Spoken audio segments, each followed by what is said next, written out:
अस्सलाम वालेकुम। ABN news के साथ मैं हूं उमर सियालवी। हेडलाइंस आपने जानी है। खबरों की तफसीलात में सबसे पहले आपको बताते चलें कि सिक्योरिटी फोर्सेज के खैबर पख्तूनख्वा के मुख्तलिफ इलाकों में कार्रवाई। ISPR के मुताबिक फायरिंग के तबादले में भारतीय हिमायत याफ्ता 9 खारजी हलाक। लकी मरवत में खुफिया इतला पर सिक्योरिटी फोर्सेज का ऑपरेशन, 5 खारजी हलाक। बन्नू में सिक्योरिटी फोर्सेज की दूसरी कार्रवाई में 2 खारजी मारे गए। शुमाली वजीरिस्तान के इलाके मीर अली और दहशत गर्दों का फोर्सेज के काफिले पर हमला। सिक्योरिटी फोर्सेज का मीर अली में मुअस्सर जवाब।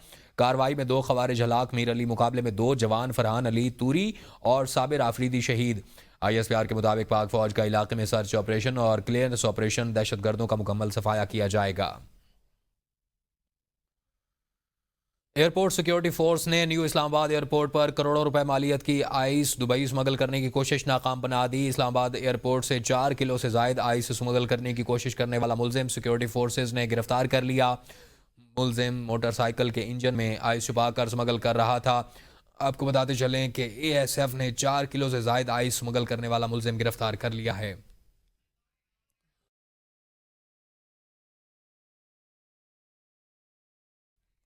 ASF ने इस्लामाबाद एयरपोर्ट पर कार्रवाई की है। न्यू इस्लामाबाद एयरपोर्ट पर बर वक्त कार्रवाई करते हुए मुलजिम के से 4 किलो से जायद आइस स्मगल करने की कोशिश नाकाम बना दी गई है। मोटरसाइकिल के इंजन में आइस छुपाकर स्मगल की जा रही थी। ASF के एहलकारों के मुताबिक ASF की बर वक्त कार्रवाई से बड़ी मिकदार में मुनशियात बरामद की गई। एयरपोर्ट पर करोड़ों रुपए मालियत की आइस दुबई स्मगल करने की कोशिश की जा रही थी। हम जंग नहीं अमन चाहते हैं। अगर जंग मुसल्लत की गई तो दुश्मन हमें हमेशा तैयार पाएगा। वज़ीर आज़म शहबाज शरीफ कहते हैं कि ऑपरेशन में कामयाबी सिपह सालार जनरल सैयद आसिम मुनीर की मरहून मिन्नत है। राफेल जहाज़ों का हशर देखकर भारतीय अफवाज मैदान छोड़कर भाग गए। दुश्मन मुल्क को अफवाज पाकिस्तान ने वो सबक सिखाया जो वो क़यामत तक याद रखेगा। पूरी कौम पाक फौज के साथ सीसा पिलाई हुई दीवार की तरह शाना बशाना खड़ी थी और है। बहादुर अफवाज के दरमियान मरबूत ताउन तारीख का सुनहरी बाब है। बरी फौज ने फतह मिसाइल और दीगर हथियारों से दुश्मन के ठिकानों पर दुरुस्तगी से निशाना लगाए। फिजाइया के शाहीनों ने जदीद टेक्नोलॉजी से दुश्मन को सबक सिखाया। दुश्मन ये सबक हमेशा याद रखेगा। अगर हम पर जंग मुसल्लत की गई तो दुश्मन हमें तैयार पाएगा। अफवाज पाकिस्तान की मरबूत हिकमत अमली सिपह सलार जनरल सैयद आसिम मुनीर की बेहतरीन कोऑर्डिनेशन की मरहून मिन्नत है। पूरी कौम, पाकिस्तानी कौम सीसा पिलाई हुई दीवार की तरह फौज पाकिस्तान के शाना बशाना खड़ी थी और खड़ी है। तारीख में हमेशा सुनहरे हरूफ से याद रखी जाएगी। फौज ने दुश्मन के ठिकानों पर ठीक ठीक निशाने लगाए। अलफता मिसाइलों के जरिए और दूसरे फौजी हथियारों के जरिए फजाई फौज ने दुश्मन के ठिकानों पर जदीद टेक्नोलॉजी के जरिए उनको वो सबक सिखाया जो वो क़यामत तक याद रखेगा। वज़ीर आज़म शहबाज शरीफ ने कराची में पाकिस्तान नेवी डॉक यार्ड का दौरा किया। उन्होंने ऑपरेशन बुनियान और मरसूस में पाक बहरिया के अहम किरदार को सराहा। दौरे के दौरान वज़ीर आज़म ने top A054 class destroyer PNS Taimur पर सवार होकर पाक बहरिया की हिकमत अमली और ऑपरेशन से मुतालिक ब्रीफिंग ली। वज़ीर आज़म ने नेवी के अफसरान और सेलर्स से मुलाकात की और उनकी पेशा वराना महारत और जंगी तैयारियों को सराहा। उन्होंने समुद्री रास्तों के तहफ़्फ़ुज़ और कौमी बहरी खुद मुख्तारी की हिफाजत में नेवी के किरदार को काबिल तहसीन करार दिया। वज़ीर आज़म ने कौम के मुकम्मल एतमाद का इआदा किया और कहा, पाक बहरिया हर चैलेंज से निपटने की भरपूर सलाहियत रखती है। डॉक यार्ड पहुंचने पर chief of naval staff admiral Naveed Ashraf ने उनका इस्तकबाल किया। Army chief general Syed Asim Munir और air chief marshal Zaheer Ahmed Babar Sidhu वज़ीर आज़म के हमरा थे। बहरी फौज की तैयारी देखकर दुश्मन को हमले की जुर्रत नहीं हुई। कराची शहर, बंदरगाह और हमारी तिजारत सब महफूज रहे। वज़ीर आज़म का दौरा कराची पाक बहरिया जवानों और अफसरान से खिताब करते हुए कहा कि पाकिस्तान नेवी 1965 की तरह दवारका की तारीख दोहराने के लिए तैयार थी। हमारी अफवाज की मुकम्मल तैयारी की वजह से दुश्मन हमारा बाल भी बीका न कर सका। पाक बहरिया ने बंदरगाहों और तिजारती रास्तों का भरपूर तहफ़्फ़ुज़ किया। हमारे निडर सपूतों ने वतन अजीज़ का दिफा नाकाबिल तस्खीर बना दिया है। अफवाज पाकिस्तान ने कौम का सर फखर से बुलंद कर दिया। जवानों के जज्बे और ईमानी कुव्वत ने अज़्म मजीद मजबूत कर दिया। दुश्मन की नकलो हरकत को देख कर बहरी अफवाज ने हथियार बेहतरीन पोजीशन पर नस्ब किए थे। भारत का बहरी बेड़ा विक्रांत ऐसा भागा कि पलटने का नाम न लिया। 65 में जो द्वारका का जो मार्का हुआ था, वहाँ पर जो आपने दुश्मन को सबक सिखाया था, उसी तैयारी के साथ आप इस मर्तबा भी तैयार थे। कराची पोर्ट, पोर्ट कासिम, कराची शहर और तमाम हमारी जो यहाँ पर तजारती बहरी ट्रैफिक है, उसका कोई बाल बीका नहीं कर सका। ये वो तारीख का काबिल फख्र ये वाक़या है जिसने पाकिस्तान को पहले भी और आइंदा के लिए भी नाकाबिल तस्खीर बना दिया है। हमारी बहरिया मुकम्मल तौर पर तैयार थी, बहरी हथियार मुकर्रा पोजीशन पर नस्ब कर दिए गए थे और हमारी बहरिया एक मरतबा फिर द्वारका की यादें ताज़ा करने के लिए तैयार थी। भारत का फखरिया एयरक्राफ्ट कैरियर विक्रांत 400 नॉटिकल मील से करीब आने की जुर्रत न कर सका। राफेल जहाजों का हशर देखकर उनका नाम निहाद विक्रांत मैदान जंग से यूं भागा कि पलटने का नाम तक न लिया। डोनाल्ड ट्रंप ने मसला कश्मीर पर सालसी की पेशकश की है। वज़ीर-ए-आज़म शहबाज शरीफ ने कहा कि मुश्किल वक्त में साथ देने पर दोस्त ममालिक का शुक्रिया अदा करता हूँ। अमरीकी सदर डोनाल्ड ट्रंप का भी शुक्रिया अदा करते हैं। दोस्त ममालिक ने पाकिस्तान का हौसला बढ़ाया और भरपूर साथ दिया। अपने दरीना दोस्त चीन का शुक्रिया अदा करते हैं। चीन ने हर बुरे वक्त में हमारा साथ दिया। तुर्क सदर, सऊदी वली अहद सदर, UAE, अमीर कतर, आज़रबाईजान के सदर का शुक्रिया अदा करते हैं। ट्रंप की जानिब से सीज फायर का दावा भारत की परेशानी का बायस बन गया। बार बार तरदीद। भारतीय खारजा सेक्रेटरी विक्रम मिस्री की पार्लिमानी कमेटी को ब्रीफिंग। कहा पाक भारत फायर बंदी कतई तौर पर दो तरफा थी और ट्रंप का कोई किरदार नहीं। ना ही भारत ने और ना ही पाकिस्तान ने किसी एटमी हमले का इशारा दिया। ट्रंप ने हमसे बीच में आने की इजाज़त नहीं ली। वो खुद ही स्टेज पर आना चाहते थे और वो आ गए। पाकिस्तान और भारत के दरमियान तनाज़ा रिवायती जंग के दायरे में रहा। इस्लामाबाद से किसी एटमी धमकी या इशारे की कोई शवाहिद नहीं मिले। भारत का एक बार फिर तैयारे गिरने की तस्दीक से भी गुरेज। पार्लिमानी कमेटी को ब्रीफिंग में सेक्रेटरी खारजा ने कहा कि नेशनल सिक्योरिटी की वजह से तैयारे गिरने पर बात नहीं कर सकते। सदर ट्रंप कम अज कम 7 मरतबा पाक भारत सीज फायर करवाने का दावा कर चुके हैं। शाहीन मिसाइल के इस्तेमाल का भारतीय दावा बेबुनियाद और झूठ पर मबनी है। दफ्तर खारजा भारतीय मीडिया की झूठी खबरों पर शदीद रद्द-ए-अमल। बयान में कहा भारतीय अफवाज ने जाली वीडियो जारी करके प्रोपेगेंडा किया। बादशाह वो वीडियोस डिलीट कर दी गईं और पाकिस्तान की जानिब से इस्तेमाल होने वाले हथियारों की तफसील 12 मई की ISPR प्रेस रिलीज में वाज़िया तौर पर मौजूद है। फतेह 1 और फतेह 2 मिसाइल, जदीद ड्रोन्स और तवील फासले की तोपें इस्तेमाल हुई। मकबूजा कश्मीर में निशान बनने वाले मकामात की तफसीलात भी मंजर आम पर लाई जा चुकी हैं।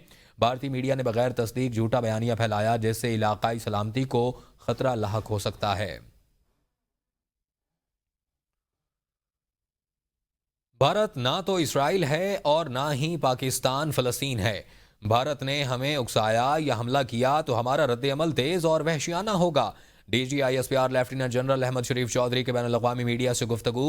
तुर्क न्यूज़ एजेंसी को इंटरव्यू देते हुए कहा कि मकबूजा कश्मीर बैनुल-अक़वामी तस्लीमशुदा तनाज़ा है और भारत पहलगाम वाक़े में कोई भी सबूत देने में नाकाम रहा। जाफर एक्सप्रेस पर हमले करने वाली BLA ने खुले आम भारत से मदद की दरख्वास्त की थी। दुनिया जानती है कि पाकिस्तान ने भारतीय तैयारे गिराए लेकिन नई दिल्ली इसे मानने को तैयार नहीं। DG ISPR lieutenant general Ahmed Sharif Chaudhry ने अमेरिकी अखबार को इंटरव्यू देते हुए कहा कि हॉटलाइन खुली हुई है। पाकिस्तान और भारत के सीनियर अफसरान हॉटलाइन पर बातचीत करते रहते हैं। उम्मीद है, तवक्को है पाक भारत सीज फायर बरकरार रहेगा, सरहद पुरअमन रहेगी। That Pakistan has got absolutely got nothing to do with Pahalgam. Whatever is happening in Kashmir or elsewhere in India is their internal problem because of oppression. So Kashmir is a internationally recognized dispute. They were trying to deter us from taking just retribution of the killings of the innocent children and women. Because we are a peace-loving nation. If provoked, if coerced, if aggression is done, the retribution will be swift and brutal. The reality is that India is not USA and Pakistan is not Afghanistan. India is no Israel and Pakistan is no Palestine. We will never bow down to Indian hegemony. The sooner they understand, it is good for the regional peace as far as for the world peace. आपको बताते चलें कि वफाकी वजीर आबी वसाइल मोइन वट्टू की साबिक वजीर आला खैबर पख्तूनख्वा सेनेटर पीर साबिर शाह से मुलाकात। भारत की आलमी सतह पर तन्हाई खुशाइंद करार। दोनों रहनुमाओं ने पाकिस्तान और चीन के ताल्लुकात को मजीद मजबूत करने की अहमियत पर जोर दिया। मुलाकात में मुल्क की मौजूदा सियासी और दिफाई सूरत हाल पर तबादला ख्याल किया गया। वफाकी वज़ीर मोइन वट्टू ने कहा कि जंग में फतह से बैनुल-अक़वामी सतह पर पाकिस्तान की साख मजबूत हुई है और कौम का हौसला बुलंद हुआ है। पाकिस्तान एक पुरअमन मुल्क है और उसने आलमी सतह पर अपनी दिफाई सलाहियतों का लोहा मनवाया है। सेनेटर पीर साबिर शाह ने वज़ीर-ए-आज़म शहबाज शरीफ की क़यादत में सिविल हुकूमत और मुसल्लह अफवाज के दरमियान मिसाली हम आहंगी का जिक्र करते हुए कहा कि पाकिस्तान ने भारत को बावकार अंदाज में जवाब देकर साबित किया कि हम दुश्मन को हर महाज पर भरपूर जवाब देने की सलाहियत रखते हैं।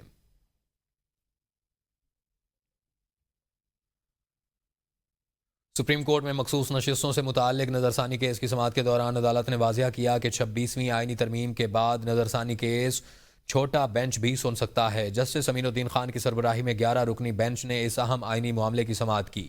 देखते हैं ये रिपोर्ट।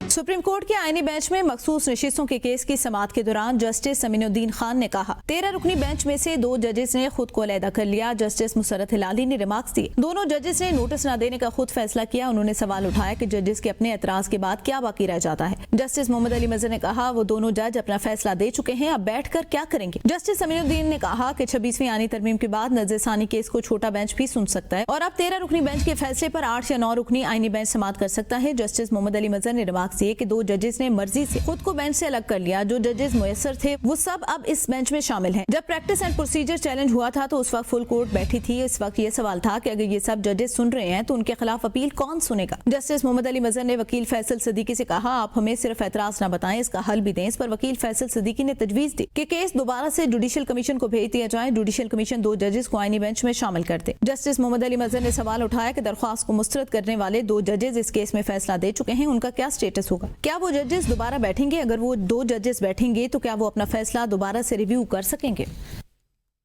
आपको बताएं कि पीएसएल सीजन 10 इस्लामाबाद यूनाइटेड ने कराची किंग्स को 79 रन से हरा दिया। 252 रन के हदफ के ताक़ो में कराची किंग्स की पूरी टीम 172 रन पर आउट हो गई। इस्लामाबाद यूनाइटेड ने पॉइंट टेबल पर दूसरी पोजीशन हासिल कर ली। क्वालिफायर मैच बुध को इस्लामाबाद यूनाइटेड और क्वेटा ग्लेडिएटर्स में होगा।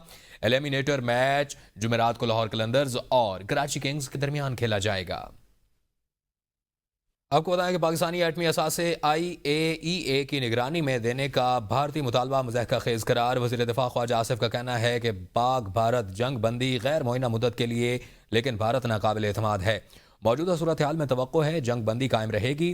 वज़ीर दिफा ख्वाजा आसिफ PTI वाले जंग में जो कहते रहे वो कोई पाकिस्तानी नहीं कह सकता। स्पीकर के खिलाफ तहरीक अदम एतमाद लाने का शौक भी PTI पूरा कर ले।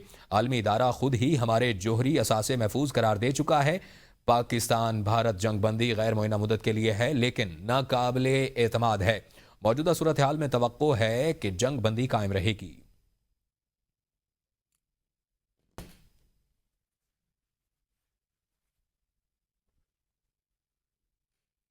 और इसी के साथ ही आपको आगाह करते चलेंगे मौलाना फजलुर रहमान ने कहा है कि भारत ने बिला तहकीक पाकिस्तान पर इल्ज़ाम लगाया और कश्मीर में सिविलियन इलाकों और मजहबी मराकज़ पर रॉकेट बरसाए। हमारी मसाजिद को निशाना बनाया गया जो नाकाबिले बर्दाश्त है। भारतीय वज़ीर-ए-आज़म नरेंद्र मोदी अपनी सियासी साख बचाने के लिए दोबारा ऐसी हमाकत कर सकता है। इस वक्त ज़रूरी है कि हम अफगानिस्तान के साथ अपनी सरहदों को पुरअमन रखें ताकि किसी भी 2 तरफा चैलेंज से बचा जा सके। मौलाना फजलुर रहमान ने कहा कि यूरोप की टेक्नोलॉजी मार खा गई जबकि चीन की एशियाई टेक्नोलॉजी कामयाब रही। दुनिया ने देखा कि हमारे हवाबाजों ने किस महारत और टेक्नोलॉजी के साथ दुश्मन को जवाब दिया।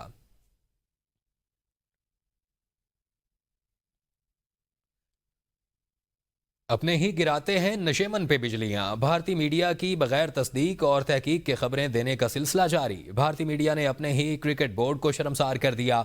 भारतीय क्रिकेट बोर्ड ने किसी भी एशियाई इवेंट से दस्तबरदारी की खबरों की तरदीद कर दी। एशियाई इवेंट्स का कोई भी मामला बोर्ड में ज़ेर बहस नहीं आया, यह कहना है सेक्रेटरी BCCI का। मोदी सरकार के जुल्म के सताए सिख बगावत पर उतर आए। सिख बरादरी का भारतीय वज़ीर-ए-आज़म नरेंद्र मोदी को आलमी अदालत के कटहरे में लाने का मुतालबा। भारतीय सिख का कहना था कि नरेंद्र मोदी को फांसी की सजा दिलवाएंगे, मोदी के खिलाफ नेशनल और इंटरनेशनल कोर्ट में मुकदमात चलाएंगे। उनका कहना था कि मोदी से बड़ा चालबाज ना तो इस दुनिया में कोई था, ना है और ना होगा। मोदी एक कातिल है, उसने बहुत से लोगों का कत्ल किया। मोदी ने उन लोगों को कत्ल करवाया जिन्होंने उसके खिलाफ आवाज़ उठाई। आपको बताएं कि मोदी के खिलाफ नेशनल और इंटरनेशनल सतह पर सिखों का मुहिम चलाने का ऐलान। मोदी सरकार के जुल्म के सताए सिख बगावत पर उतर आए। सिख बरादरी का मोदी को आलमी अदालत के कटहरे में लाने का भी मुतालबा। आपको बताएं कि नरेंद्र मोदी को फांसी की सजा दिलवाएंगे, यह कहना है भारतीय सिख रहनुमा का। मोदी के खिलाफ नेशनल और इंटरनेशनल कोर्ट में मुकदमा चलाने का भी ऐलान किया। हाजिर होते हैं ब्रेक के बाद, हमारे साथ रहिए।